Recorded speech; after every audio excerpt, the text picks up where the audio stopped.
बिस्मिल्लाहिर्रहमानिर्रहीम, अस्सलाम वालेकुम। प्रोग्राम ज़ेरे बहस में खुशामदीद। मैं हूँ आपका मेज़बान ज़ौक़ अहमद। नाज़रीन, 26वीं आइनी तरमीम और 26 नकाती मुसव्वदा सेनेट में पेश कर दिया गया है और हुकूमत अब भरपूर तैयारी के साथ आई है। मौलाना भी मान गए हैं। मौलाना ने पाकिस्तान तहरीक इंसाफ के रहनुमाओं के साथ एक प्रेस कॉन्फ्रेंस की है। चेयरमैन पाकिस्तान तहरीक इंसाफ बैरिस्टर गौहर उनके हमरा उस प्रेस कॉन्फ्रेंस में मौजूद थे। मौलाना ने वहाँ पर कहा कि पाकिस्तान तहरीक इंसाफ को मुसव्वदे पर कोई एतराज़ नहीं है। पाकिस्तान तहरीक इंसाफ को एतराज़ है जो उसके मौजूदा हालात हैं, उनके बानी इस वक्त जेल के अंदर हैं और उनके लोगों के हवाले से कुछ तहफ़्फ़ुज़ात हैं, तो इस बात पर एतराज़ हैं। तो एक वसी तर कौमी कंसेंसस शो किया गया है जिसके अंदर बताया गया है कि तमाम सियासी जमातें इस आइनी मुसव्वदे पर, जो अब एक तवील बहस के बाद मंजर आम पर आया है और उसको आज सेनेट में पेश किया गया है, उस पर किसी को एतराज़ नहीं है। और ख़ास तौर पर एक प्रेस कॉन्फ्रेंस आज की गई थी वज़ीर कानून और वज़ीर इत्तलात अता तारड़ साहब की जानिब से। अता तारड़ साहब ने कहा कि पूरा 1 महीने से ज़्यादा हमने इस पर बहस की। एक आइनी तरमीम के हवाले से जितनी बहस होनी चाहिए थी हमने वो बहस की और उस बहस के बाद और तमाम कंसेंसस के बाद हम इसको अब लेकर आ रहे हैं और आज वो पेश कर दी गई है। अब इसमें 1-2 मैं पॉइंट शामिल कर लेता हूँ, फिर पैनलिस्ट की राय की जानिब बढ़ते हैं। एक तो ये कहा जा रहा है कि इसके अंदर 12 रुकनी कमेटी होगी जो कि चीफ जस्टिस का तयन करेगी। इसमें 8 MNAs होंगे और 4 सेनेटर्स होंगे और प्रोपोर्शन के ज़रिए उनकी तादाद होगी और स्पीकर जो है वो नामजद करेंगे उनको। लेकिन प्रोपोर्शन का हिसाब यही है कि जिसके पास जितनी सीटें होंगी उस हिसाब से उनको मौका दिया जाएगा कि वो इस कमेटी के अंदर शामिल हों। और जो सीनियर 3 जजेस होंगे वो इस कमेटी जो है उनमें से किसी का इंतखाब करके फिर वज़ीर आज़म को सजेस्ट करेगी। उसके बाद एक और मामला ये कि कहा जा रहा था कि उम्र के तयन के हवाले से कि चीफ जस्टिस की उम्र क्या रहेगी, तो वो क्लियर किया गया कि 65 साल ही होगी। और अगर कोई जज जो है वो चीफ जस्टिस के लिए नामजद होता है और वो 1 साल के बाद 65 साल का हो जाता है तो फिर वो 1 साल बाद रिटायर हो जाएगा। लेकिन हाँ, अगर कोई 61 साल में चीफ जस्टिस बनता है तो फिर वो 64 साल की उम्र में रिटायर हो जाएगा। इसके अलावा एक और अहम मामला इसके अंदर है कि जजेस तकर्री के लिए नया जुडिशल कमीशन बनाया जाएगा। इसमें चीफ जस्टिस, 4 सीनियर जजेस, अटॉर्नी जनरल, वज़ीर कानून, 2 अरकान अपोजिशन, 2 अरकान हुकूमत, 1 नुमाइंदा होगा बार कौंसिल का और 1 स्पीकर की नामजद करदा खातून या अक़लियत में से होगा। एक ये मामला। और फिर एक सूद के खात्मे के लिए मौलाना का जिस पर बहुत ज़्यादा जोर था वो भी एक मामला था। तो अब इस तमाम तर सूरत हाल पर बात करते हैं। नजमुल साकिब साहब हमारे साथ मौजूद हैं, राव खालिद मौजूद हैं और साकिब बशीर साहब मौजूद हैं। तीनों सीनियर तज्ज़ियाकार हैं। नजमुल साकिब साहब, सबसे पहले क्रेडिट किसको देना है? मौलाना साहब को देना है, बिलावल साहब को देना है या किसको देना है? सवाई अख्तर मैंगल साहब के सबको क्रेडिट दे दें। ये तो हुआ आपकी बात का मुख्तसर तरीन जवाब। देखिए, आज का दिन बहुत अहम है, मेरे लिए ज़ाती तौर पे भी अहम है और पाकिस्तान की तारीख़ में भी बहुत अहम है। मेरे लिए ज़ाती इसलिए कि आज मेरे बेटे का जन्मदिन है, बर्थडे है। मिनहाज साकिब की आज सालगिरह है, तो मुझे तो ये कभी नहीं भूलेगा कि बेटा आपकी सालगिरह वाले दिन एक ऐसा वाक़या पेश आया पाकिस्तान की तारीख़ में जो कि सरीहन नहीं आना चाहिए था।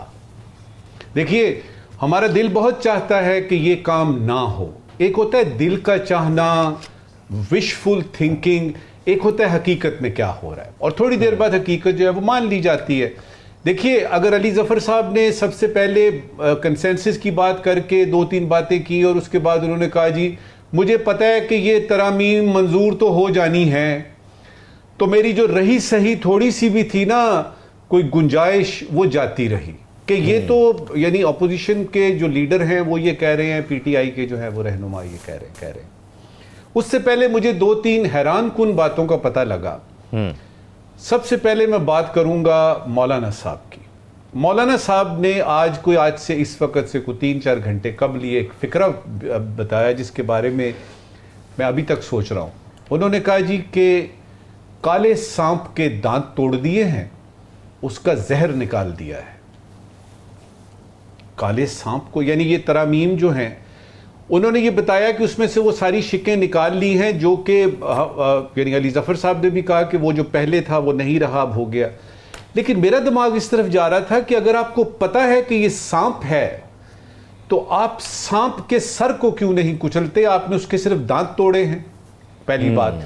दूसरी बात, मुझे मौलाना साहब की इस बात से पता लगी कि ये वाकयातन सांप था, उसके दांत तोड़े गए हैं लेकिन रहेगा सांप ही। देखिए, जिस सांप में से जहर निकाल लेते हैं, दांत तोड़ देते हैं, रहता तो वो सांप ही है।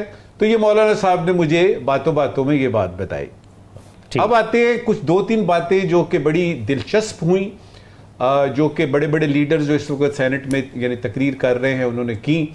सबसे पहले मैं बात करना चाहूँगा यानी अली ज़फ़र साहब की। उन्होंने बड़े अच्छे तरीके से एक अच्छे जय्यद ज़ीरक किस्म के वकील की तरह अलिफ से लेके ये तक बात की, लेकिन जो बुनियादी बात थी उन्होंने नहीं की। वो कौन सी बुनियादी बात थी? वो बुनियादी बात ये थी कि जिस आइन में आप तरमीम ला रहे हैं 26वीं, वो गैर आइनी है और उसकी बुनियादी वजह यह है कि सेनेट भी पूरी नहीं है, नेशनल असेंबली भी पूरी नहीं है, सेनेटर आपने अभी तक पूरे नहीं किए, उसके बाद आपकी मखसूस नशिस्तों का फैसला नहीं हुआ। तो ये जो 2/3 अक्सरियत आप हासिल करेंगे, ये किस बेसिस पे करेंगे? आपने तो KPK को, खैबर पख्तूनख्वा को डिसइनफ्रेंचाइज कर दिया अगर आपने उनके सेनेटर्स नहीं किए या उनकी मखसूस नशिस्तें उनको नहीं मिली। ये बात सेनेटर अली ज़फ़र ने नहीं की। उससे मुझे थोड़ा सा हुआ कि यार ये तो बुनियादी, वो तो उनको अच्छी तरह से पता है। मैडम शहरी रहमान साहिबा ने कहा कि बिलावल साहब को उन्होंने कोट किया और कहा कि जी ये चार्टर ऑफ डेमोक्रेसी में ये लिखा हुआ था कि ये ऐसा करना है। चार्टर ऑफ डेमोक्रेसी जिन्होंने पढ़ी है, और कम से कम मेरे साथ जो 2 बैठे हुए हैं इन्होंने पढ़ी है, आपने भी पढ़ी है और उन तमाम लोगों ने पढ़ी है, वो डॉक्यूमेंट पढ़ा है जो कि चार्टर ऑफ डेमोक्रेसी है, उसकी जो रूह है, उसके जो कोर में है वो ये है कि एग्जीक्यूटिव्स और जुडिशरी अलहदा रहेंगे, उनको सेपरेट करना, जो कि जमहूरियत की एक बुनियादी शनाख्त है। तो जब उन्होंने ये चार्टर ऑफ डेमोक्रेसी की बात की तो मुझे हंसी आई। मैंने कहा जी कौन सा चार्टर ऑफ डेमोक्रेसी? ये सिलेक्टिव अप्रोच जो है ना, ये अल्हम्दुलिल्लाह। फिर मुझे यानी सेनेट से आवाज़ आई कि जी ये जो लोग हैं ये वज़राए आज़म को घर भिजवा देते हैं, वो जो अवाम का वोट लेके आते हैं। सवाल ये है कि ये 58(2)B के तहत जो लोग गए वज़राए आज़म घरों में, और वो किसने भेजे? वो तो किसी जज ने नहीं भेजे थे, वो तो प्रेसिडेंट साहब ने खुद भेजे। फिर दूसरी बात ये है कि ये वज़राए आज़म जिनको भेजा गया, क्या जजों ने भेजा? ये सारी बातें, एक एक बात का जवाब दिया जा सकता है। हमारा पैनल इस काबिल है कि इनमें से कोई भी जो बातें इन्होंने की हैं उसका जवाब दिया जाए। बॉटम लाइन क्या निकलती है? बॉटम लाइन ये निकलती है कि तमाम कराइन, तमाम शवाहिद ये कह रहे हैं कि ये तरमीम, 26वीं तरमीम जो है ये कबूल हो रही है। अब इसमें इस वक्त की आखिरी बात करूंगा, और वो मेरा एक ऐसा मसला है, मेरी कौम का, मेरे पाकिस्तान का, हम सब का। हमें नजर आता है कि ये ऐसा हो रहा है, वो सच है, लेकिन फिर वो जब हो जाता है तो हमें तकलीफ होती है। वो तकलीफ किस बात की होती है? सादिक संजरानी साहब जब हुए थे तो तकलीफ क्यों नहीं हुई थी? हुई थी, लेकिन फिर क्या किया जाए? तो हम फिर यही करते हैं। बहसीयत कौम के हमारा ये एक तुर्रा इम्तियाज बन चुका है कि अगर कोई चीज़ आइन के खिलाफ, कानून के खिलाफ, जोर ज़बरदस्ती के खिलाफ जा रही है, वो हम देखते हैं होते हुए, और उसके बाद हम कहते हैं, और हमारे सामने आइडियल जमहूरियत होती है। पाकिस्तान की तारीख में आइडियल जमहूरियत एक मर्तबा भी नहीं आई। इसके बाद फुल स्टॉप लगाइए, क्योंकि आपको अगर सिर्फ इसी फिक्रे की पता लगेगा ये तो होता है, तो ये चलता है। हिसाब किताब साफ नजर आ रहा है कि अब जज इंसाफ नहीं कर सकेंगे। आप उनकी परफॉर्मेंस रिपोर्ट तैयार करेंगे, साल के बाद ACR लिखी जाएगी और अपनी मन मर्जियों से आपके जज लगेंगे। लगा लीजिए, जो थोड़ा बहुत अवाम का था भरोसा इंसाफ पे, वो इस तरमीम के पास होने के बाद वो भी जाता रहेगा।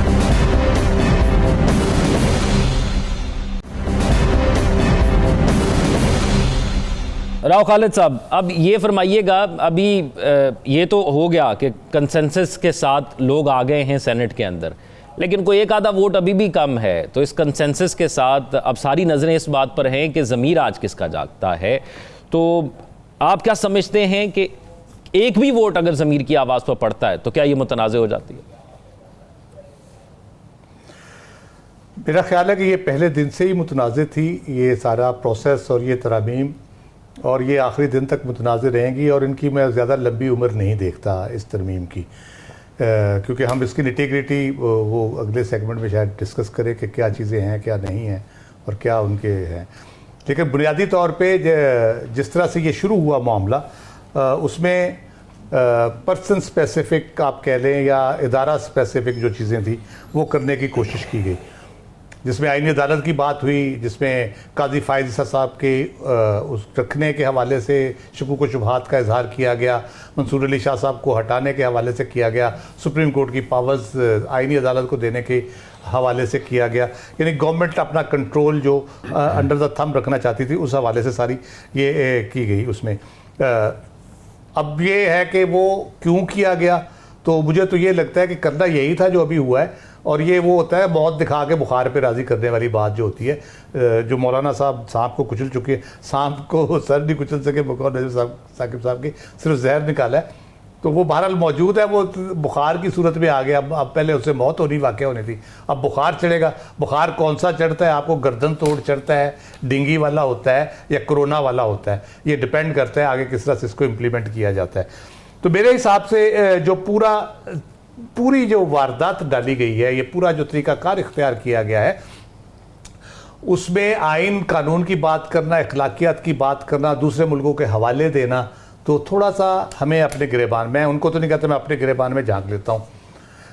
क्या यहाँ पे उन मुल्कों में जिनका हम हवाला देते हैं, जहाँ के जजों की तकर्री का हम हवाला देते हैं, कहाँ वहाँ पे ह्यूमन राइट्स वायलेशन पे सुप्रीम कोर्ट तक खामोश रहती है, वहाँ पे इलेक्शन का मैंडेट चोरी करने पर कुछ भी नहीं होता, वहाँ पे आप आइन में जो चीज़ें तय कर देते हैं, ट्राइकॉटमी ऑफ पावर या बाकी चीज़ें, उसको उथल पुथल करने पे बिल्कुल खामोशी रहती है। वहाँ पे जो पार्लियामेंटेरियंस होते हैं वो अनपढ़ होते हैं, वहाँ पे पार्लियामेंटेरियंस आइन और कानून से उनकी तफहीम प्रॉपर नहीं होती। हाँ, आपने डिप्टी चेयरमैन सेनेट शेरी रहमान साहब, उनकी सिफारिश पे बने सईदाल साहब, बहुत एहतराम है उनका, डिप्टी चेयरमैन है, वो 2 लाइनें प्रॉपर पढ़ नहीं सकते, आप उनको कंडक्ट करते हुए आपने देखा होगा सेशन। तो इस किस्म के लोग जब डिसाइड करेंगे कि आइन को किस तरह होना चाहिए, कानून को किस तरह होना चाहिए, और ये अली जफर साहब ने ठीक कहा, सेनेट में 70% मैं दावे से कहता हूँ समझ नहीं सकते इसको, और 25 से 30% पढ़ भी नहीं सकते उस पूरी कॉन्स्टिट्यूशनल अमेंडमेंट को। तो फिर आप किस किस्म के निज़ाम की बात करते हैं, आप कंपैरिजन किस चीज़ का करते हैं कि अवाम वोट दें, एक बंदे को जीत दूसरा जाए, ये दुनिया में कहीं होगा, वहाँ पे आग लग जाए, वहाँ पे ऐसे हंगामे हो कि फिर किसी को जुर्रत ना हो इस किस्म की हरकत करने की। बात यह है कि आप जो इख्तियारात हुकूमत ले रही है बुनियादी तौर पे अदालत से अपने पास, वो इस हुकूमत ने तो 5 साल रहना ज़्यादा से ज़्यादा, और इसी के लिए कोशिश हो रही है कि 5 साल नहीं। राव खालिद साहब, आपको लगता है कि 2 बुनियादी जो नुकात थे जिस पर मौलाना को भी एतराज़ था और जो पाकिस्तान तरीके इंसाफ के लिए भी एतराज़ था, वो था फौजी अदालतें और जजेस की ट्रांसफ़र का, ये तो निकलवाने में कामयाब हो गए ना? मैं वही तो कह रहा हूँ ना कि मैंने पहले एक और प्रोग्राम में मैं कह चुका हूँ कि ये दावा किया जाएगा बाद में, जो भी आज मौलाना साहब ने कहा है, मैं हफ्ता पहले ये बात कर चुका हूँ कि ये कहेंगे देखे हमने फलां चीज़ निकलवा दी, देखे हमने ये भी निकलवा दिया, देखे हमने ये भी निकलवा दिया। तो वो मौत दिखा के जो बुखार पे राज़ी किया गया है, वो उस आर्गूमेंट को बिल्ड करने के लिए किया गया है। लेकिन इसकी जो तफसीलात जब आप सुनेंगे तो आपको पता चलेगा कि इसमें से जहर भी नहीं निकला, और ये सांप बहरहाल मौजूद है, काला है, पीला है, नीला है, ये मौजूद है सांप, और इस सांप को अगर इसका सर कुचलेगी तो अदलिया कुचलेगी और वकला कुचलेंगे, ठीक, अदरवाइज कोई नहीं कुचल सकता, क्योंकि पॉलिटिकल पार्टी सारी कंप्रोमाइज कर गई है इसके ऊपर।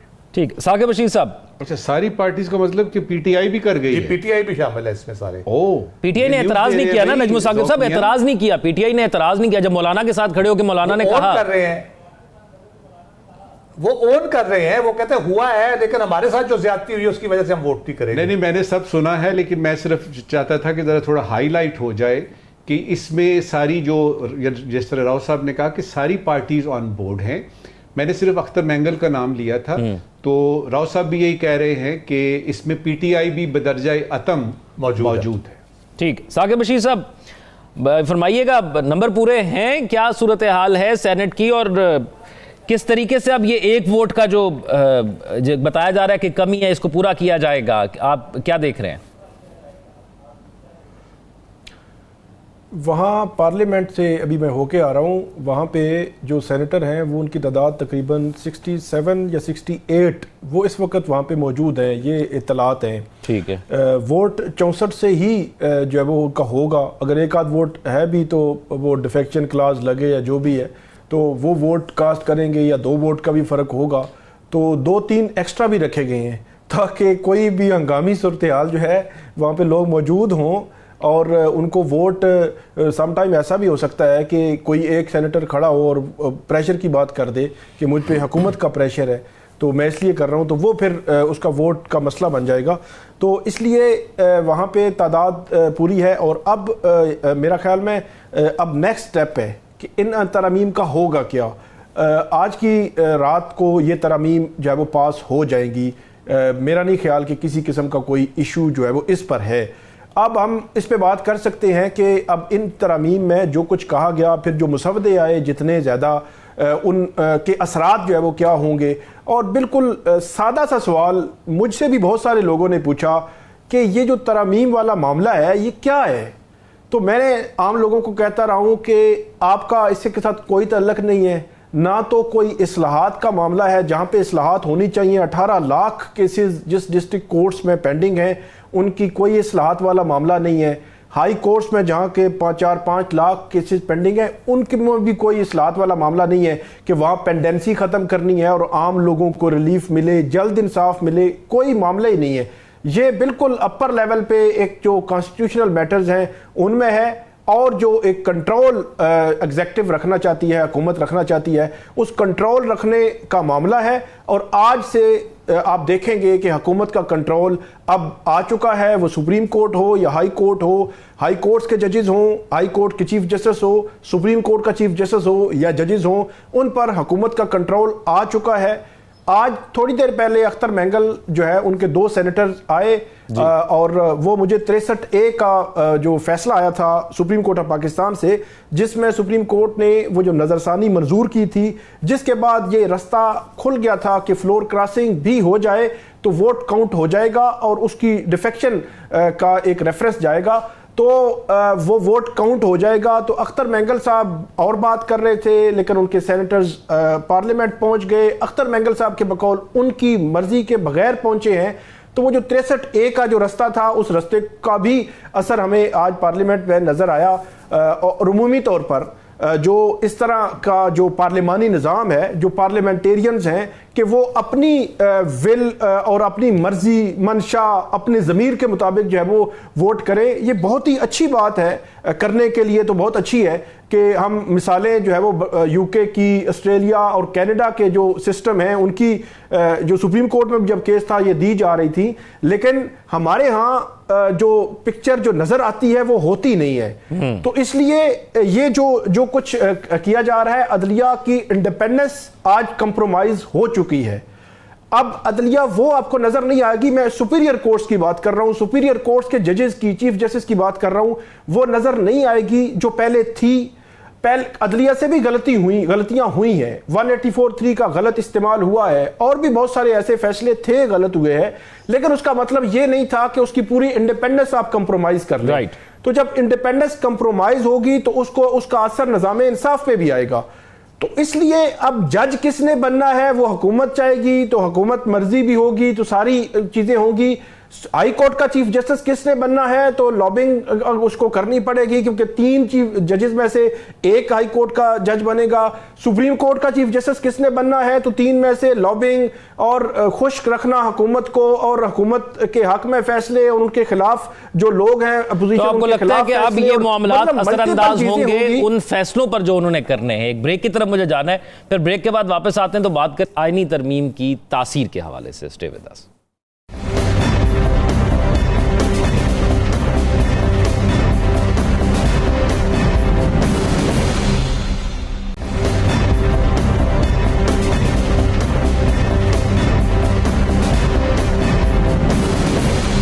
ब्रेक के बाद खुश आमदीद नाज़रीन। ये तो हमने बात की कि जो मौजूदा हालात के अंदर आईनी तरमीम के हवाले से पिछले सेगमेंट के अंदर मैंने बात की, लेकिन अब इसके आने वाले दिनों में असरात क्या होंगे और इसकी अहमियत क्या है, इस पर भी बात कर लेते हैं, क्योंकि जो तरीकाकार है ख़ासतौर पर चीफ जस्टिस के हवाले से जो कहा जा रहा है कि 12 रुकनी कमेटी होगी और प्रोपोर्शन के ज़रिए होगी, उस 12 रुकनी कमेटी के अंदर यकीनी तौर पर ऐसा होगा कि प्रोपोर्शन के अंदर जब आएगी बात तो फिर हुकूमत या उसके इत्तेहादियों की तादाद ज़्यादा हो सकती है, लेकिन उसमें भी 2/3 मेजॉरिटी चाहिए, तो क्या वो भी मुश्किलात पैदा कर सकती है?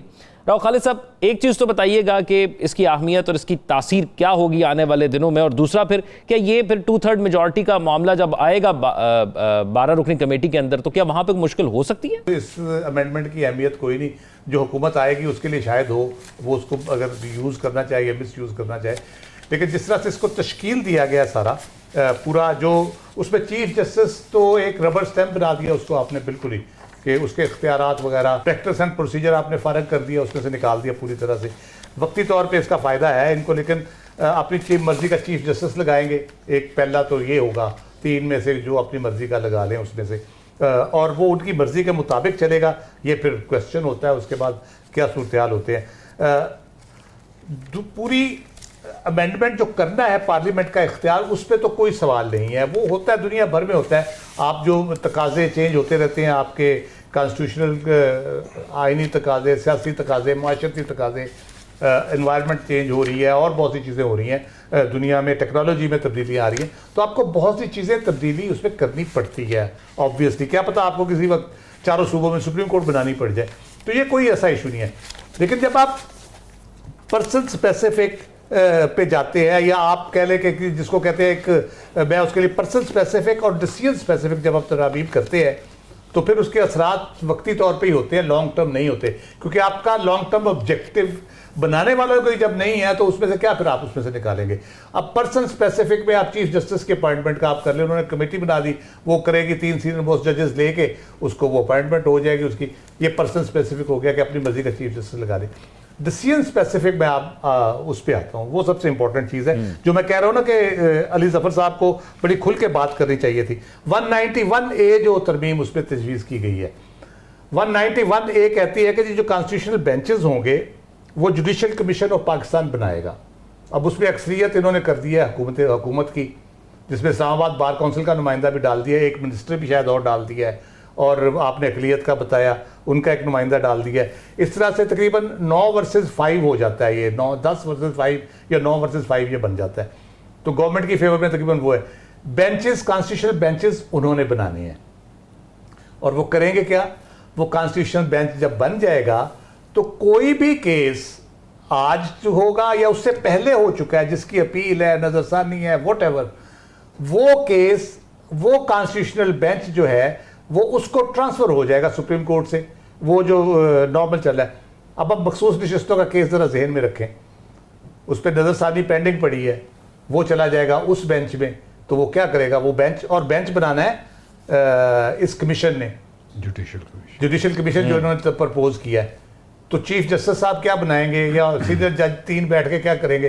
वो बुनियादी तौर पे मैं जो कह रहा हूँ उनके गले में फंदा डाला गया है, और ये सांस भी लिए जा रहे हैं और इत्तफाक राय की बात भी किए जा रहे हैं, और कह रहे हैं जी बड़ा ज़बरदस्त काम हुआ है, हमने बड़ी उसमें मेहनत की है। तो ये ना सिर्फ जुडिशरी की इंडिपेंडेंस पूरी तरह से कंप्रोमाइज हो गई है, बल्कि ये एक बहुत बड़ा मसला इससे क्रिएट हो जाएगा। 199 की जैसे बात की जाती है, 199 में अब हाई कोर्ट पे कदगन लगा दी गई है कि वो उनके सामने जो दरखास्त आएगी उस दरखास्त से हट के वो खुद तो कुछ कर ही नहीं सके, सुओ मोटो तो ख़त्म कर दिया गया। उसके बाद है कि जो दरखास्त आएगी उसमें जो जिस चीज़ की बात होगी, जो कंटेंट होगा, उसके अलावा कोई बात कर ही नहीं सकते। तो आपका आर्टिकल 189 तो रिडंडेंट हो गया, जो कंप्लीट जस्टिस की बात करता है कि जब आप एक मैं शिकायत लेके जाता हूँ, वो केस सुनते हैं, उसमें कुछ ऐसे हकायक सामने आ जाते हैं जिसमें उस कंटेंट से हट के कुछ चीज़ें ट्रांसपायर हो जाती हैं, तो क्या करेगी हाई कोर्ट? वो कहेगी जी उसके लिए अब नई दरखास्त डालें आप, या उसके लिए हम कुछ नहीं कर सकते। तो वो फिर जस्टिस कैसे होगा? फिर तो वो किसी तरीके उसको आप इंसाफ कह ही नहीं सकते। तो 184(3) में इन्होंने की है अगरचे अमेंडमेंट, लेकिन 189 के होते हुए वो हो नहीं सकती एप्लीकेबल। अब जब कंप्लीट जस्टिस में जाएंगे तो 189 के तहत ही करेंगे, आप जितनी मर्जी कदगने लगा लें। लेकिन मेरा ख्याल है जुडिशरी इसको बड़ा हेड ऑन लेगी, और ये इतनी आसानी से ये काम चलने नहीं वाला। नजम साकिब साहब, एक अली ज़फ़र साहब के हवाले से बड़ी बात हुई। उन्होंने एक बात ये भी की जब वो सेनेट में जो है इज़हार ख्याल कर रहे थे कि आने वाली हुकूमत को मौका मिला तो वो इसको वापस भी कर देगी, फिर जिस किस्म की आईनी तरमीम ये हुई है। आपको लगता है कि मुस्तक़बिल में जाकर ऐसा होगा? क्योंकि ये बात अभी इस प्रोग्राम में भी डिस्कस हुई है कि जो भी उस दौर में हुकूमत होगी ये उसको ज़रूर सूट करेगी। पहली बात तो ये है कि आने वाली हुकूमत की बात हम इस वक्त नहीं कर सकते, क्योंकि बज़ाहिर थोड़ी देर बाद ये पता चल जाएगा कि इस हुकूमत को, जो कि मौजूदा हुकूमत है, 4 साल तक तो आप देखते ना कि बस ये देखें कि 4 साल तो मिल गए भाई, उनको वोट ऑफ कॉन्फिडेंस मिल रहा है, 2/3 मेजॉरिटी उनके साथ है। आने वाली हुकूमत की बात करेंगे, आइंदा इलेक्शन की बात करेंगे। आइंदा इलेक्शन कब होंगे अल्लाह जानता है कब होंगे। और ये कहना कि जी ये वापस हो जाएगी, भाई क्यों हो जाएगी?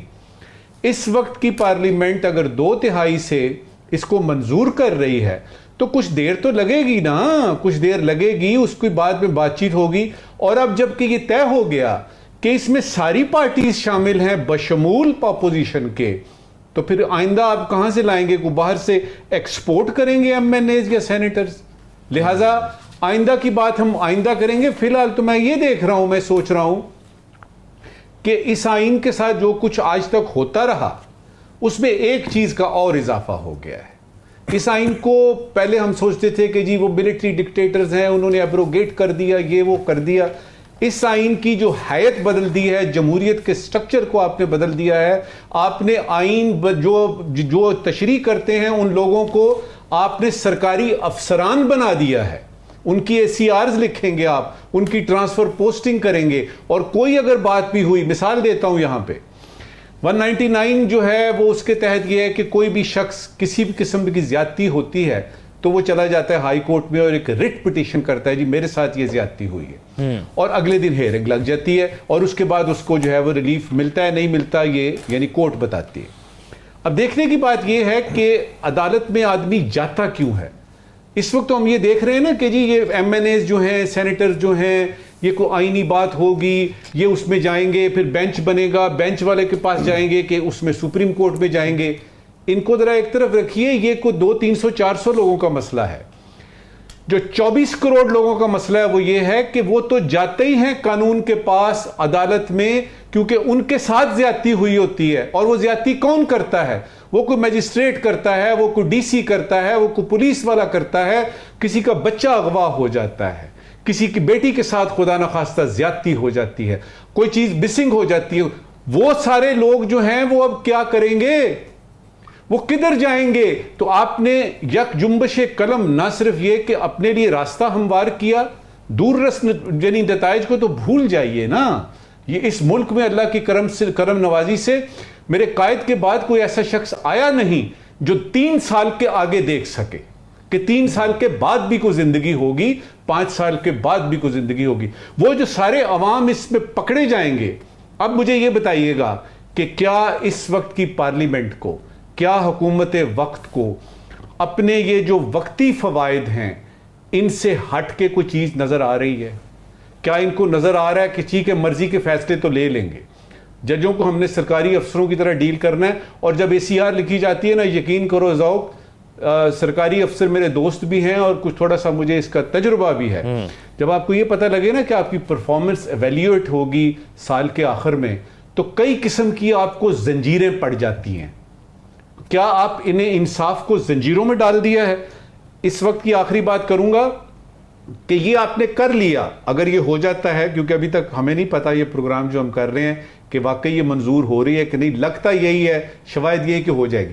मुझे ये बताइएगा कि क्या अगले इलेक्शन फेयर एंड फ्री हुए तो बिलावल भुट्टो जरदारी साहब प्राइम मिनिस्टर बन जाएंगे? क्या नून की साख जो है वो वापस आ जाएगी? क्या जो प्रेसिडेंट हैं इस वक्त नून के, क्या उनको एक और मौका मिलेगा कि नहीं मिलेगा? क्या अगर फ्री एंड फेयर इलेक्शन हुए, अगर फ्री एंड फेयर इलेक्शन हुए तो सूरत हाल क्या होगी? क्या इसका किसी को अंदाजा है? चलें, आपने बेंच बना लिया, आइन को तो आप जब आपकी मर्जी आए आप कुछ भी कर सकते हैं। इसका क्या करेंगे? क्योंकि अवाम देख रही हैं। और ये 8 फरवरी के इलेक्शन ने बताया है कि अवाम ने बैंगन, आलू, गोभी, करेले इन पे वोट दिए लोगों को। और ये देखा ही नहीं गया कि वो ज्यादातर तो अनपढ़ लोग हैं, उनको कैसे याद रहेगा? आपकी शरह खानदगी है कितनी? आपके कितने पढ़े लिखे लोग हैं? तो वो जो अवेयरनेस अवाम में क्रिएट हुई, जो हम सब ने देखा 8 फरवरी के बाद, अब 3 साल और गुजार दीजिए, तो आपके ख्याल में उस अवेयरनेस का मुकाबला कर सकेंगे ये सारे? मेरा ख्याल है कि ये मुकाबला बड़ा सख्त होगा और अवाम जीतेंगे।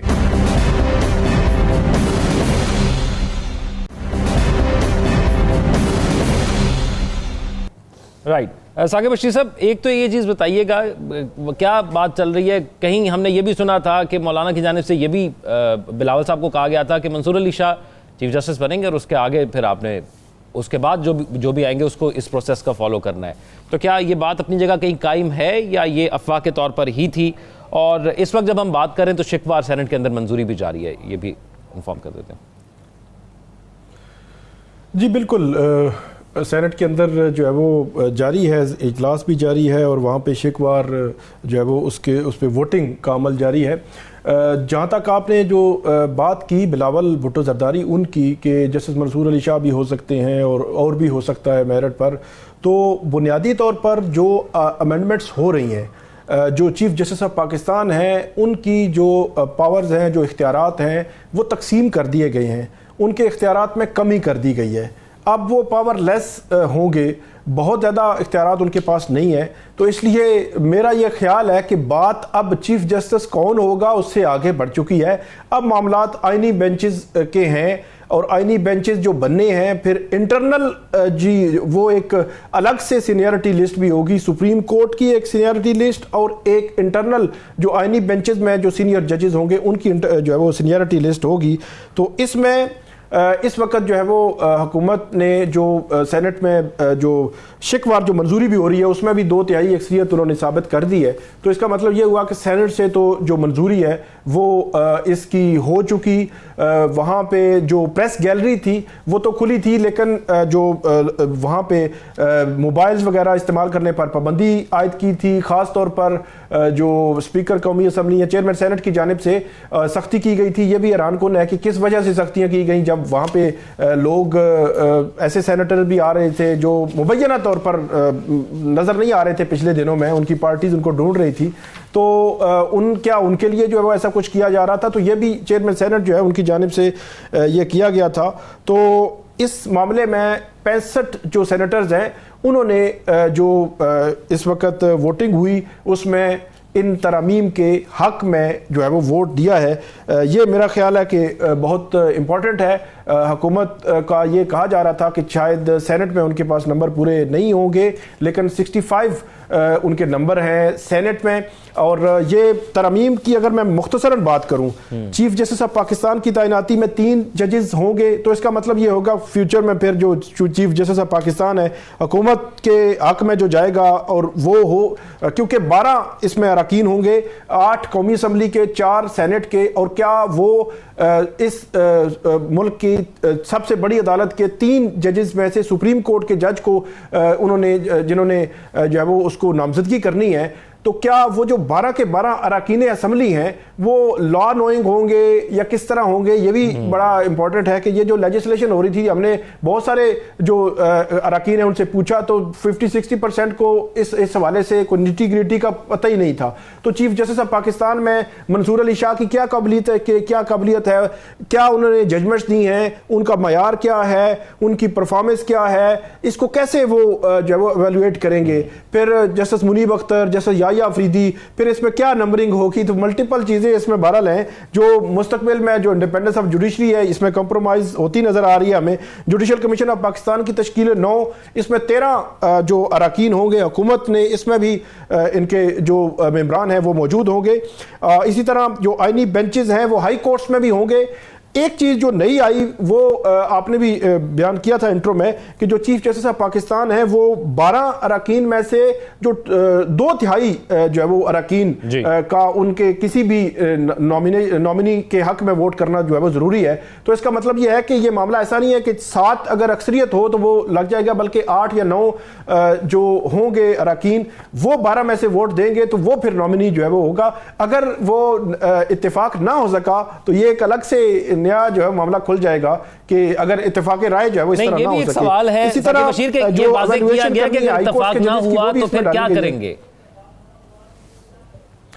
जी ये बात मुझे नजर नहीं आई अभी तक तो कि इत्तेफाक अगर ना हो सका उन 12 अरकान का कि 8 या 9 अरकान एक किसी जज के नाम पे मुत्तफिक ना हो सके तो फिर होगा क्या, ये अभी तक जो है वो मुझे नज़र नहीं आया कहीं पे, क्योंकि ये एक डेडलॉक आ गया तो फिर आप रास्ता कैसे जो है वो निकालेंगे। दूसरी तरफ तो रास्ता निकाला गया है कि 3 में से अगर किसी को नामजद कर दिया और उसने इनकार कर दिया तो फिर चौथा जो मोस्ट सीनियर है उसके बाद वाला उसको कंसिडर किया जाएगा, चौथा अगर रिक्यूज कर देता है तो 5वें को कंसिडर किया जाएगा। वहां तो रास्ता मौजूद है, लेकिन यहां पे क्या होगा ये रास्ता मुझे इसमें नजर नहीं आया। 184(3) के इख्तियार को सुप्रीम कोर्ट की हद तक खत्म कर दिया गया है।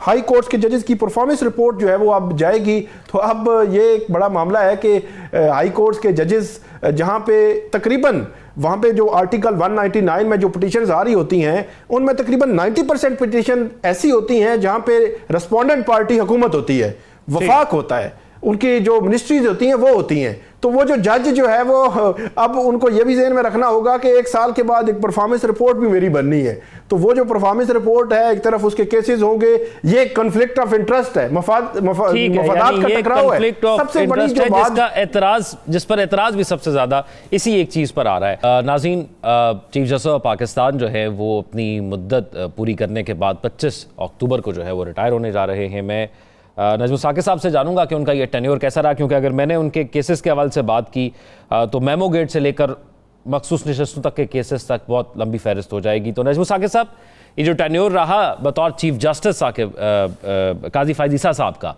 इसको आप कैसे देख रहे हैं? क्योंकि इस पर जो अपोजिशन इस वक्त मौजूद है उसका बड़ा एतराज़ रहा, हुकूमत का बड़ा एतमाद रहा। देखिए ज़ौक़, इससे पहले कि मैं इनके टेन्योर का अहाता करने की कोशिश करूं, हम तीनों पैनलिस्ट जो हैं वो कोशिश करेंगे। एक छोटा सा वाक़या सुनाना चाहता हूं जी। मेरी बेटी उस वक्त 10-12 साल की थी, तो स्कूल से वापस आती है और कहती है कि बाबा I don't like this teacher, she is so mean, कि मुझे ये टीचर बिल्कुल अच्छी नहीं लगती, ये इतनी मीन है, इतनी ख़राब है, इतनी बुरी है। तो मैंने उसको बिठाया अपने पास, तो मैंने कहा बेटा, your teacher might have said something mean, you can't say that she is mean।